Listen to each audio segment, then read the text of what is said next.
જૂનાગઢમાં ગાદી વિવાદ વકર્યો છે। હરિગીરી અને પ્રેમગીરી સામે ફરિયાદ કરવા અરજી થઈ।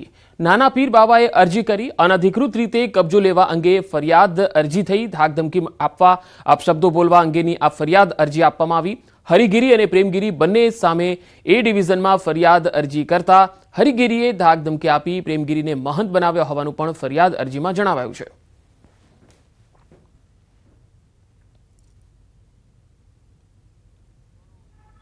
વધુ માહિતી સાથે જૂનાગઢથી સંવાદદાતા અતુલ વ્યાસ જોડાયા છે। અતુલ, આ જે ફરિયાદ થઈ છે, ગાદીનો વિવાદ હવે વધુ વધતો જઈ રહ્યો છે, આનો ઉકેલ શું હોઈ શકે આગળ જતા? જી પંકજ, આપને ચોક્કસ હતું કે જે રીતે 19 તારીખના રોજ જે તનસુખગીરી બાપુ બ્રહ્મલીન થયા બાદ તેની ગાદીનો વિવાદ છે તે ખૂબ વકર્યો છે અને હાલ જે સાધુ સંતો છે તે સામસામે આવી ગયા છે। ખાસ જોવા જાય તો સત્તા અને સંપત્તિ માટેનો આ વિવાદ છે તે ચરમસીમાએ પહોંચી ગયો છે। થોડા દિવસ પહેલા જે તનસુખગીરી બાપુ જે બ્રહ્મલીન થયા છે તેના પરિવારજનો દ્વારા એ ડિવિઝનમાં હરિગીરી મહારાજ અને પ્રેમગીરી મહારાજ વિરુદ્ધ પણ ફરિયાદ અરજી અપાઈ હતી ને તેમાં પણ સ્પષ્ટ ઉલ્લેખ કરવામાં આવ્યો હતો કે હરિગીરી મહારાજે જે પ્રેમગીરી મહારાજની ચાદરવિધિ કરી છે તે અનધિકૃત કરી છે અને એમાં અમારા પરિવારનો ઝોકો હતો। તો ગઈકાલે મોડી સાંજે છે તે ગણપતગીરી જે નાના પીર બાબા તરીકે ઓળખાય છે તે પણ દેવલો થયા છે। તેના પરિવારમાંથી જે હિમાંશુગીરીએ છે તે ગઈકાલે એ ડિવિઝનમાં ફરિયાદ અરજી આપી અને પોતે મોટા પીર બાબાની ગેરહાજરી હોય નાના પીર બાબાની જવાબદારી આવે છે તેમ કહી તેણે પ્રેમગીરી અને હરિગીરી વિરુદ્ધ ફરિયાદ અરજી આપેલી છે। હાલ આ ગાદીના વિવાદને લઈ અને સાધુ સંતો તો સામસામે આવી ગયા છે, ત્યારે પરિવારજનો પણ આ જે વંશ પરંપરાગત ગાદી છે તેને લઈ અને એકબીજા સામે આક્ષેપો કરી રહ્યા છે।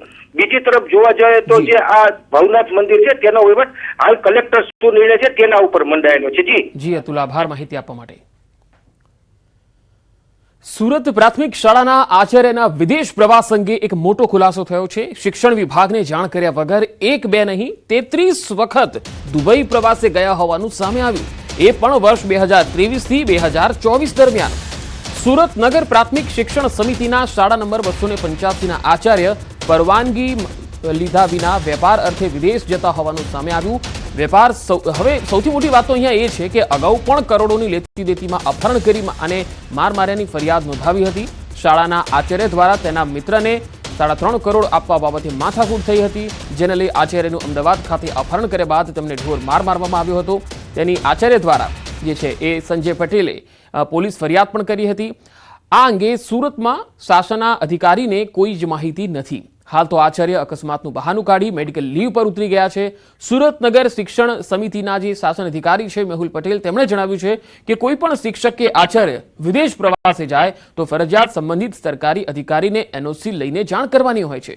જાણ કર્યા વગર કે પછી ગેરરીતિપૂર્વક વારંવાર રજા પર જાય અને એની ફરિયાદ આવે તો તેને લઈને તપાસ તો થાય જ છે। જો આચાર્ય દોષિત જાહેર થશે તો આચાર્યને બરતરફ કરવા સુધીની પણ સજા થઈ શકે છે।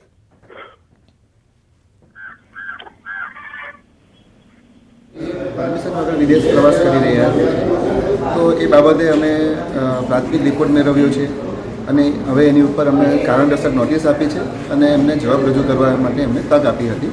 ત્યારબાદ એમને રૂબરૂ સુનાવણી માટે પણ બોલાવ્યા હતા અને હાલમાં તેઓ મેડિકલ લીવ ઉપર છે।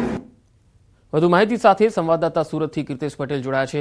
કીર્તેશ, આ એવા આચાર્ય કે જે શિક્ષણને સાઈડમાં મૂકી અને 33 વખત પરમિશન વગર વિદેશ પ્રવાસે ગયા, લાગે છે ખરું કે તેમની સામે કડક કાર્યવાહી થાય? બિલકુલ પંકજ, સુરતના અમરોલી વિસ્તારમાં આવેલી શાળા નંબર 285 ના શિક્ષક સંજયભાઈ છેલ્લા 1 વર્ષમાં 33 વખત દુબઈ પ્રવાસ કરી આવ્યા છે। જોકે આ બાબતની કોઈને જાણ નથી, પણ જે દુબઈ ખાતે જેઓ વેપાર કરતા છે તેની પૈસાની લેતી દેતી ખાતે બાબતે તેમને અમદાવાદ બોલાવી તેમનું અપહરણ કરી તેમને ઢોર માર મારવામાં આવ્યો અને આ મામલે પોલીસ ફરિયાદ નોંધાવવામાં આવી હતી, જેને લઈને આખો મામલો સામે આવ્યો છે। જેને લઈને તેઓ માર મારવાને લઈને 1 મહિનાની રજા પર ઉતરી ગયા છે અને એ બાબતે ક્રોસ વેરિફિકેશન શરૂ થયું છે। ત્યારે ખ્યાલ આવ્યું કે આ શિક્ષક શાસન અધિકારીની મંજૂરી વિના 33 વખત એક જ વર્ષમાં દુબઈનો પ્રવાસ કરી ચૂક્યા છે। પોતાની નોકરીમાં સતત ગેરહાજર રહે છે અને છેલ્લા લાંબા સમયથી આ પ્રકારે ગેરહાજર રજાઓ મૂકી અને સરકારી પગાર લેવા સાથે સાથે દુબઈમાં વેપાર કરતા હોવાની વિગતો સામે આવી છે। જોકે શાસન અધિકારીને આ વિશે કોઈ પણ જાણકારી નથી। તાત્કાલિક તપાસના આદેશ આપવામાં આવ્યા છે। રાજ્ય શિક્ષણ અધિકારી કહી શકાય રાજ્યના શિક્ષણ મંત્રી પ્રફુલ પાનસેરિયાએ પણ આ મામલામાં તપાસ કરવા માટેની સૂચના આપી છે। ત્યારે સૌથી મોટી વાત છે કે સરકારી પગાર લેનારા આ સંજય નામનો આચાર્ય છે કે જે છેલ્લા 1 વર્ષથી સતત દુબઈનો પ્રવાસ કરે છે, પણ પૈસાની અમદાવાદ ખાતે બોલાવી તેમનું અપહરણ ને માર માર્યા બાદ આ સમગ્ર મામલો સામે આવ્યો છે. જી કીર્તિશ, આભાર માહિતી આપવા માટે. રાજકોટ મહાનગરપાલિકામાં જન્મ મરણની નોંધણી માટેનું સર્વર ઓલખ થયું ઠપ. સર્વર બંધ થતા કામગીરી બંધ કરાઈ છે. કોર્પોરેશનના સિવિક સેન્ટર બહાર કતારોમાં લાગેલા અરજદારોને વિલા મોઢે ઘરે પરત ફરવાનો વારો આવ્યો. વધુ માહિતી સાથે રાજકોટથી સંવાદદાતા હાર્દિક જોશી જોડાયા છે. હાર્દિક, સિવિક સેન્ટરમાં સર્વર ઠપ થયું છે, ક્યારે આ સર્વર વ્યવસ્થિત થશે? શું કહી રહ્યા છે કોર્પોરેશનના સત્તાધીશો? પંકજ, છેલ્લા 2 દિવસથી આ જે છે એ રાજકોટના સિવિક સેન્ટર ખાતે આ પરિસ્થિતિ જોવા મળી રહી છે. જે રીતના વાત કરવામાં આવે તો આ લાઈન છે, લાંબી લાઈનો, તે અહીંયા છેલ્લા 2 દિવસથી જોવા મળી રહી છે. અહીંયા અરજદારો છે તે સવારથી જ આવી જતા હોય છે. આજે પણ સર્વર બંધ છે, હજુ સુધી કામગીરી શરૂ નથી થઈ. આપણી સાથે અહીંયા કેટલાક ભાઈઓ છે. તમે કેટલા વાગે આવ્યા છો અને કેવી હેરાનગતિ?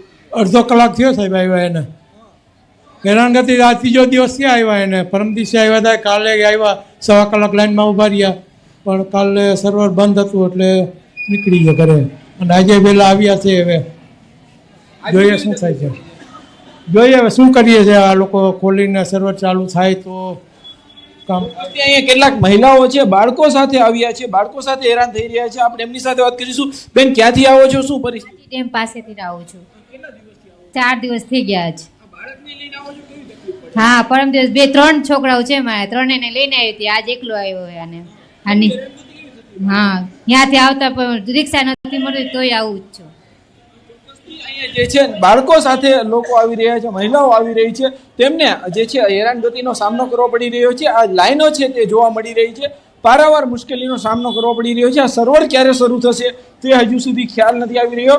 ખાસ કરીને જે રીતના વાત કરવામાં આવે તો રાજકોટ જે મહાનગરપાલિકા કચેરી છે ત્યાંના દ્રશ્યો છે. હું આપણે આ સિવિક સેન્ટર ખાતેના પણ દ્રશ્યો બતાવવાનો પ્રયાસ કરીશું. અહીંયા ખાસ બોર્ડ પણ મારેલું છે. બોર્ડમાં પણ સ્પષ્ટ રીતે લખેલું છે કે હાલ જે છે એ આ સર્વરની કામગીરી જે બંધ છે એમના કારણે અત્યારે જન્મ જે આગળની સૂચના ન મળે ત્યાં સુધી આ કામગીરી શરૂ નહીં થાય. એટલે કે અહીંયા લોકોને પારાવાર મુશ્કેલીનો સામનો કરવો પડી રહ્યો છે. લોકો છે તે પારાવાર હેરાન થઈ રહ્યા છે. વહેલી સવારથી જ અરજદારો છે તે આવતા હોય છે અને નાના બાળકો સાથે પણ કેટલીક મહિલાઓ આવતી હોય છે. તેમને અત્યારે ભારે મુશ્કેલીનો સામનો કરવો પડી રહ્યો છે.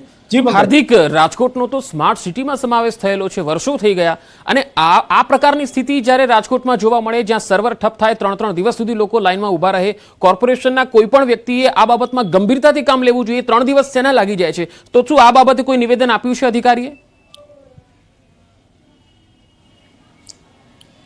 પંકજ, માત્ર જે સિવિક સેન્ટર નહીં પરંતુ આધાર કેન્દ્ર છે તેની પણ એ સ્થિતિ જોવા મળી રહી છે. અહીંયા પણ છેલ્લા 4 દિવસથી આ લાઈનો લાગેલી છે.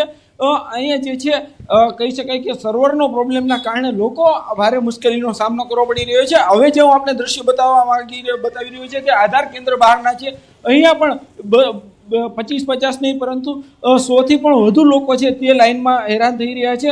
લોકો છે એમને એક ધક્કેથી કામ પણ નથી થતું, અનેક ધક્કા ખાવા પડી રહ્યા છે. હાલ અહીંયા આપણી સાથે કેટલાક આધાર કાર્ડ કઢાવવા આવેલા ભાઈઓ છે, આપણે એમની સાથે પણ વાત કરીશું. તમે કેટલા દિવસથી હેરાન થાવ છો અને શું પરિસ્થિતિ? ના, અમે તો આજે જ આવેલા છીએ. અને લાઈન તો ઘણી છે, 150 થી 200 માણસો છે અહીંયા કણે. અને એમ કહેવામાં આવે કે 2 દિવસથી સર્વર ડાઉન છે, એટલે આજે પણ વારો આવે એવી શક્યતા નથી. આજે શું કહેશો? એક બાજુ સ્માર્ટ સિટીની વાત કરવામાં આવે, બીજી બાજુ સર્વરના પ્રોબ્લેમના કારણે લોકોને હેરાન થવું પડે છે. શું પરિસ્થિતિ હોય છે અત્યારે? જો હું પૂર્વ ઝોનમાંથી આવું છું, ત્યાંથી અહીંયા ફૂલ લાઈન છે, ત્યાં પણ વારો આવેલો નથી. તો અહીંયા આવ્યો છો. હવે અહીંયા જોઈશી શું વારો આવે છે કે નથી આવતો. 15 દિવસ ત્યાં હું ધક્કા થઈ રહ્યો છું. 15 દિવસ ત્યાં લેવલ આવતું. મારે હું નામ ચડાવવું છે આધાર કાર્ડમાં, મોબાઈલ કરવાના છે, બરોબર? ચોક્કસથી પંકજ, જે રીતના ભાઈ છે એ પણ જણાવી રહ્યા છે, માત્ર 1-2 જગ્યા નહીં પરંતુ આવી અનેક જગ્યા છે. અહીંયા કેટલાક બહેનો છે. બેન, શું કહેશો? તમે ક્યાંથી આવો છો? અમે જસદણ પાસેના ભડલી ગામેથી આવ્યા છે. અમે 3-4 દિવસથી આવ્યા છીએ અને અહીંયા કોઈ જવાબ નથી દેતા. જમવાનો બ્રેક પડે તો તરત એની રજા. હજી 10 વાગ્યા તો ઓપન નથી અને 5 વાગ્યા તે ક્લોઝ કરી દે. અમે ઘરે ક્યારે જાય નક્કી નથી. 3 દિવસથી અમે બપોરે જમવાનું નથી મળતી, છતાં કોઈ બોલતું નથી. એક્સ્ટ્રા એ કોઈ બારી ઓપન કરી સુવિધા કરવી જોઈએ ને. કેવાયસી માટે આટલું બધું કર્યું છે તો એક્સ્ટ્રા આધાર કાર્ડ માટે બારી ખોલવી જોઈએ ને. પંકજ, આ વ્યથા છે રાજકોટના લોકોની. રાજકોટથી આસપાસના ગ્રામ્ય વિસ્તારોમાંથી જે લોકો આવતા હોય છે તેઓ જે છે એ સતત હેરાન થઈ રહ્યા છે. અહીંયા કોઈ વ્યવસ્થા નથી. એક બાજુ રાજકોટ શહેરને સ્માર્ટ શહેર ગણવામાં આવે છે, બીજી તરફ કહી શકાય કે ટેકનોલોજીની બાબતમાં જે સરોવર જેવી સામાન્ય બાબત કહી શકાય તે બાબતમાં જે છે એ લોકોને હેરાન થવું પડી રહ્યું છે. લોકોમાં પણ આક્રોશ જોવા મળી રહ્યો છે. લોકોનું સ્પષ્ટ કહેવું છે કે યોગ્ય વ્યવસ્થા કરવી જોઈએ. અહીંયા 2-3 કલાક સુધી લાઈનમાં ઉભા રહ્યા બાદ પણ જે મુશ્કેલીઓ ભોગવવી પડી રહી છે. જી હાર્દિક આભાર માહિતી આપવા માટે. તો સ્માર્ટ સિટી રાજકોટના લોકો માટે હજુ સ્માર્ટ સેવાઓ મળવી કેટલી દુર્લભ થતી જઈ રહી છે, આ એનો ઉત્તમ નમૂનો છે. અને કોર્પોરેશનના અધિકારીઓ અહીંયા ગંભીરતાથી સર્વરને વ્યવસ્થિત કરવા માટે અને આ લોકોની જે વ્યથા છે એને જાણવા માટે પણ સ્થળ પર આવે જરૂરી છે.